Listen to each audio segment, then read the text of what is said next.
ಎಲ್ರಿಗೂ ನಮಸ್ಕಾರ. ನಾನು ನಿಮ್ಮ ಕರಿಯಪ್ಪ. ಇವತ್ತಿನ ವಿಚಾರ ಏನಪ್ಪ ಅಂತ ಹೇಳಿದ್ರೆ, ದಾವಣಗೆರೆ ಜಿಲ್ಲೆ ಚನ್ನಗಿರಿ ತಾಲೂಕು ವೆಂಕಟೇಶ್ವರ ಕ್ಯಾಂಪ್ ಗ್ರಾಮ ಪಂಚಾಯಿತಿಯ ವ್ಯಾಪ್ತಿಯಲ್ಲಿ ಇರಗನಹಳ್ಳಿ ಗ್ರಾಮದಲ್ಲಿ ಅಕ್ರಮವಾಗಿ ಮಣ್ಣನ್ನು ಹೊಡಿತಾ ಇದ್ದಾರೆ. ಯಾವ ರೀತಿ, ಯಾವ ಪರ್ಮಿಷನ್ ಇಲ್ದಂಗೆ, ಏನು ಇದಕ್ಕೆ ಸಂಬಂಧಪಟ್ಟಿರ್ತಕ್ಕಂಥ ಗಣಿ ಭೂ ವಿಜ್ಞಾನ ಇಲಾಖೆಯ ಡಿಸ್ಟ್ರಿಕ್ಟ್ ಆಫೀಸರ್ ಆಗಿರ್ತಕ್ಕಂಥ ರಶ್ಮಾ ಮೇಡಮ್ ಅವ್ರಿಗೂ ಸಹ ತಿಳಿಸಿಲ್ಲ. ಅದೇ ರೀತಿಯಾಗಿ ಚನ್ನಗಿರಿ ತಾಲೂಕಿನ ತಹಸೀಲ್ದಾರ್ ನಾಗರಾಜ್ ಅವ್ರಿಗೂ ತಿಳಿಸಿಲ್ಲ, PDO ಲಾವಣ್ಯ ಅವ್ರಿಗೂ ತಿಳಿಸಿಲ್ಲ, RI ಶ್ರೀನಿವಾಸ್ ಅವ್ರಿಗೂ ಸಹ ತಿಳಿಸಿಲ್ಲ. ನೋಡಿ ಯಾವ ರೀತಿಯಾಗಿ ಮಣ್ಣನ್ನು ಬಗ್ದಿದ್ದಾರೆ. ಇಲ್ಲಿ ಯಾವುದಾದ್ರೂ ಹಸು ಪ್ರಾಣಿಗಳು ಯಾವುದು ಬಂದರೆ ಏನಾಗುತ್ತೆ ಅನ್ನೋದೇ ಒಂದು ಗಮನಾರ್ಹವಾಗಿರ್ತಕ್ಕಂಥ ವಿಚಾರವಾಗಿದೆ. ಇದ್ರ ಬಗ್ಗೆ ಈಗಾಗಲೇ ನಾವು ಸಂಬಂಧಪಟ್ಟಿರ್ತಕ್ಕಂಥ ಅಧಿಕಾರಿಗಳಿಗೆ ತಿಳಿಸಿದ್ವಿ. ಈಗ ಸ್ಥಳಕ್ಕೆ ಬರುವ ಮುನ್ಸೂಚನೆ ಇದೆ. ಈ ಸ್ಥಳದಲ್ಲಿರ್ತಕ್ಕಂಥ ಇಟಾಚಿಗಳು ಹಾಗೂ ಲಾರಿಗಳು ಇಲ್ಲೇ ಇದ್ದಾವೆ. ಇದಕ್ಕೆ ಸಂಬಂಧಪಟ್ಟಿರ್ತಕ್ಕಂಥವ್ರು ಕೂಡಲೇ ಕಾನೂನಾತ್ಮಕವಾಗಿ ಯಾವ ರೀತಿಯ ಒಂದು ಶಿಕ್ಷೆ ಆಗಬೇಕು, ಅವರಿಗೆ ಆ ರೀತಿಯ ಶಿಕ್ಷೆಯನ್ನು ಕೊಡಬೇಕು. ಕಾನೂನನ್ನು ಪಾಲಿಸ್ತಾ ಇರ್ತಕ್ಕಂಥ ಇಂತಹ ವ್ಯಕ್ತಿಗಳಿಗೆ ಆದಷ್ಟು ಬೇಗ ಕಾನೂನಾತ್ಮಕವಾಗಿ ಅವರಿಗೆ ಏನು ಮಾಡ್ತೀರಾ ನೋಡಿ, ಸಂಬಂಧಪಟ್ಟಿರ್ತಕ್ಕಂಥ ಅಧಿಕಾರಿಗಳು ನೋಡಿ ಯಾವ ರೀತಿಯಾಗಿ ಮಣ್ಣನ್ನು ಬಗ್ದಿದ್ದಾರೆ ಅಂತ ಹೇಳಿದರೆ ಇಲ್ಲಿ ನೋಡಿದರೆ ಗೊತ್ತಾಗುತ್ತೆ. ಸುಮಾರು 15ರಿಂದ 20 ಅಡಿಗಿಂತ ಜಾಸ್ತಿ ಬಗ್ದಿದ್ದಾರೆ. ಇದು ಗೋಮಾಳ. ಈ ಗೋಮಾಳಕ್ಕೆ ಸಂಬಂಧಪಟ್ಟಿರ್ತಕ್ಕಂಥ ಅಧಿಕಾರಿಗಳು ಮೇನು ಚನ್ನಗಿರಿ ತಹಸೀಲ್ದಾರ್ ಆಗಿರ್ತಾರೆ. ಚನ್ನಗಿರಿ ತಹಸೀಲ್ದಾರ್ ನಾಗರಾಜ್ ಅವರೇ ಹಾಗೂ RI ಶ್ರೀನಿವಾಸ್ ಅವರೇ ಹಾಗೂ PDO ಲಾವಣ್ಯ ಅವರೇ, ನೀವು ಸ್ಥಳಕ್ಕೆ ಬಂದು ಈ ಸ್ಥಳವನ್ನು ಪರಿಶೀಲಿಸಿ ನೀವು ಇವರಿಗೆ ಏನು ಪರ್ಮಿಷನ್ ಕೊಟ್ಟಿದ್ದೀರಾ ಅಥವಾ ಕೊಟ್ಟಿಲ್ವಾ, ಇದನ್ನು ಯಾವ ರೀತಿ ಬಗ್ದಿದ್ದಾರೆ, ಇದೆಲ್ಲ ಎಲ್ಲಿಗೆ ಸಪ್ಲೈ ಆಗ್ತಾ ಇದೆ. ಕೆಲವು ಲಾರಿಗಳು ಸಹ ಸೀದಾ ದಾವಣಗೆರೆ ಕಡೆಗೆ ಮುಖ ಮಾಡಿ ಹೋಗ್ತಾ ಇದ್ದಾವೆ. ಅದ್ರ ಪ್ರತಿಯೊಂದು ವಿಡಿಯೋವನ್ನು ಸಹ ನಾವು ನಿಮಗೆ ಅಪ್ಲೋಡ್ ಮಾಡ್ತೀವಿ. ಬಟ್ ಇಲ್ಲಿ ನೋಡಿ, ಇಲ್ಲಿ ನೋಡಿ ಇಲ್ಲಿ ಯಾವ ರೀತಿಯಾಗಿದೆ ಅಂತ ಹೇಳಿದರೆ ನೋಡಿ, ಇಲ್ಲಿ ಯಾವ ರೀತಿ ಮಣ್ಣನ್ನು ಬಗೀತಾ ಇದ್ದಾರೆ. ಈ ಮಣ್ಣನ್ನು ತೆಗೆದುಕೊಂಡು ಹೋಗಿ ಮಾರಾಟ ಮಾಡ್ತಾರೋ ಅಥವಾ ರೈತರು ಹೊಲಕ್ಕೆ ಕಳ್ತಾರೋ, ಇದು ಒಂದು ಕನ್ಫ್ಯೂಷನ್ನು. ಹಳ್ಳಿಗಳಲ್ಲಿ ಏನಾಗ್ತಾ ಇದೆ ಇವತ್ತು ಅಂತ ಹೇಳಿದರೆ, ಯಾವುದೋ ಒಬ್ಬ ರೈತನ ಹೆಸರು ಹೇಳ್ಕೊಂಡು ಮಣ್ಣನ್ನೇ ದಂಧೆ ಮಾಡುವಂಥ ದಂಧೆಕೋರರಿದ್ದಾರೆ. ಇದು ಈ ಚನ್ನಗಿರಿ ತಾಲೂಕಲ್ಲೂ ಸಹ ಎದ್ದು ಕಾಣ್ತಾ ಇದೆ. ಇಷ್ಟು ದಿನಗಳ ಕಾಲ ಬೇರೆ ಬೇರೆ ತಾಲೂಕು, ಬೇರೆ ಬೇರೆ ಜಿಲ್ಲೆಗಳಲ್ಲಿ ನಡೀತಾ ಇದ್ವು ಅಂತ ಕೇಳ್ತಾ ಇದ್ವಿ, ತೋರಿಸ್ತಾ ಇದ್ವಿ ನಿಮಗೆ. ಈಗ ಚನ್ನಗಿರಿ ತಾಲೂಕಲ್ಲೂ ಸ್ಟಾರ್ಟ್ ಆಗಿದೆ. ಇದಕ್ಕೆ ಸಂಬಂಧಪಟ್ಟಿರ್ತಕ್ಕಂಥ ಅಧಿಕಾರಿಗಳು ಕೂಡಲೇ ಇದಕ್ಕೆ ಗಮನ ಹರಿಸಬೇಕು. ಹಾಗೂ ಏನು ದಾವಣಗೆರೆ ಜಿಲ್ಲೆಯ ಚನ್ನಗಿರಿ ತಾಲೂಕಿನ MLA ಶಿವಗಂಗಾ ಬಸವರಾಜ್ ಅವರೇ, ನೀವಾದರೂ ಸ್ವಲ್ಪ ನೋಡಿ ಯಾವ ರೀತಿ ಮಣ್ಣನ್ನು ಬಗ್ದಿದ್ದಾರೆ. ಯಾವರ ದನ ಕರುಗಳು ಬಂದು ಇದರಲ್ಲಿ ಓದ್ವು ಅಂತಂದರೆ ಮೇಲೆದ್ದು ಬರೋಕ್ಕಾಗುತ್ತಾ? ಇದರ ಬಗ್ಗೆ ಪೂರ್ತಿ ಡೀಟೇಲನ್ನು ಮತ್ತೆ ನಿಮಗೆ ಕೊಡ್ತೀನಿ. ನಮಸ್ಕಾರ.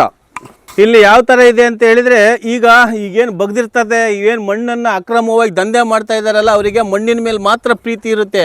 ಇಲ್ಲಿ ಸುತ್ತಮುತ್ತ ಇರ್ತಕ್ಕಂಥ ಮಕ್ಕಳ ಮೇಲೆ ಆಯಿತು, ಇಲ್ಲಿ ಜನಗಳ ಮೇಲೆ ಆಯಿತು, ಅವ್ರಿಗೇನು ಪ್ರೀತಿ ಇರಲ್ಲ. ಯಾಕೆಂದರೆ ಅವ್ರಿಗೆ ಮಣ್ಣು ಎಲ್ಲಿ ಚೆನ್ನಾಗಿರುತ್ತೆ ಅಲ್ಲಿ ಮಾತ್ರ ಅವರು ಮಣ್ಣನ್ನು ಬಗ್ಕೊಂಡು ಹೋಗ್ತಾರೆ. ಅಂದರೆ ಒಂದು ಕಡೆ ಹೈಟ್ ಪೂರ್ತಿ ಒಳಗೆ ತೆಗೆದಿರ್ತಾರೆ, ಇನ್ನೊಂದು ಕಡೆ ಹೈಟ್ ಜಾಸ್ತಿ ಇರ್ತಾರೆ.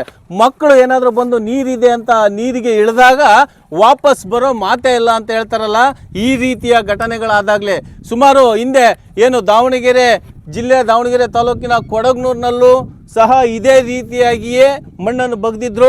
ಒಳಗೆ ಹೋದಂಥವ್ರು ಹೊರಗೆ ಬಂದಿಲ್ಲ. ದನ ಕರುಗಳು ನೀರು ಕುಡಿಯೋದಕ್ಕೆ ಹೋದವು ಸಹ ವಾಪಸ್ ಬಂದಿಲ್ಲ. ಕಾರಣ ಈ ರೀತಿ ಅಕ್ರಮವಾಗಿ ಮಣ್ಣನ್ನು ಹೊಡಿತಕ್ಕಂಥ ದಂಧೆಕೋರರು ಮಾಡುವಂಥ ಕೆಲಸ ಇದು. ಕೂಡಲೇ ಇದರ ಬಗ್ಗೆ ಗಮನ ಹರಿಸಿ ಸಂಬಂಧಪಟ್ಟಿರ್ತಕ್ಕಂಥ ಅಧಿಕಾರಿಗಳು ಇದನ್ನು ಬಗೆಹರಿಸಬೇಕು. ಇಲ್ಲಾಂದರೆ ಮುಂದಿನ ದಿನಗಳಲ್ಲಿ ಇದು ಬೇರೆಯ ಒಂದು ರೂಪ ತಾಳುತ್ತೆ. ಇಲ್ಲಿರ್ತಕ್ಕಂಥ ಪ್ರತಿಯೊಬ್ಬರಿಗೂ ಸಹ ನಾನು ಹೇಳೋದಿಷ್ಟೇ, ಏನು ಇಲ್ಲಿ ರೈತರ ಹೆಸರು ಹೇಳ್ಕೊಂಡು ಮಣ್ಣುಗಳನ್ನು ಹೊಡಿತಾ ಇದ್ದಾರೆ. ಆ ರೀತಿಯಾಗಿ ಕಾನೂನಾತ್ಮಕವಾಗಿ ಜಮೀನು ಅಂತ ಹೇಳಿದರೆ ಬಡವರಿಗೆ ಸೇರಬೇಕಾಗಿರ್ತಕ್ಕಂಥದ್ದು, ಬಡವರಿಗೆ ಉಪಯೋಗ ಆಗಲಿ ಅಂತ ಇರ್ತಕ್ಕಂಥದ್ದು. ಬಟ್ ಇಲ್ಲಿ ದಂಧೆಕೋರರು ಏನು ಮಣ್ಣನ್ನು ಒಡೆದು ಆ ಮಣ್ಣಿನ ಹಣದಲ್ಲಿ ದುಡ್ಡು ಮಾಡುವಂಥ ವ್ಯಕ್ತಿಗಳು ಮಾತ್ರ ಇದನ್ನು ಉಪಯೋಗಿಸ್ಕೊಳ್ತಾ ಇದ್ದಾರೆ. ಇದರ ಸಂಪೂರ್ಣ ಡೀಟೇಲನ್ನು ಮುಂದಿನ ವಿಡಿಯೋದಲ್ಲಿ ನಿಮಗೆ ತಿಳಿಸ್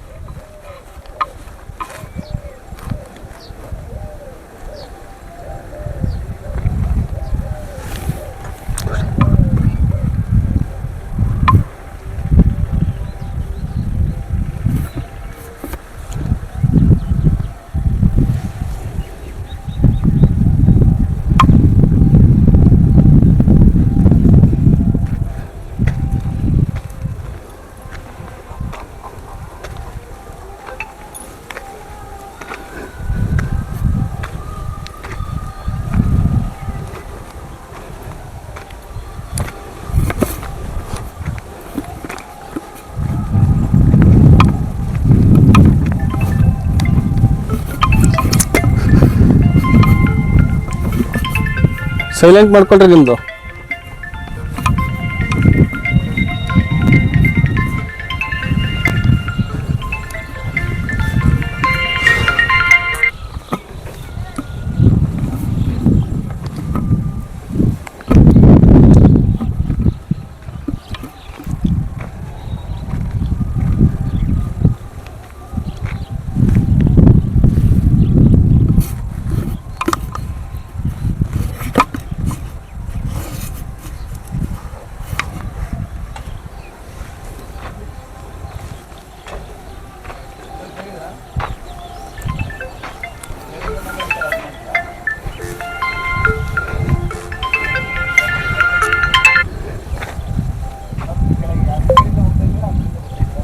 ಈ ಕಡೆ ಇಳ್ಕೊಂಬಿಡಿ.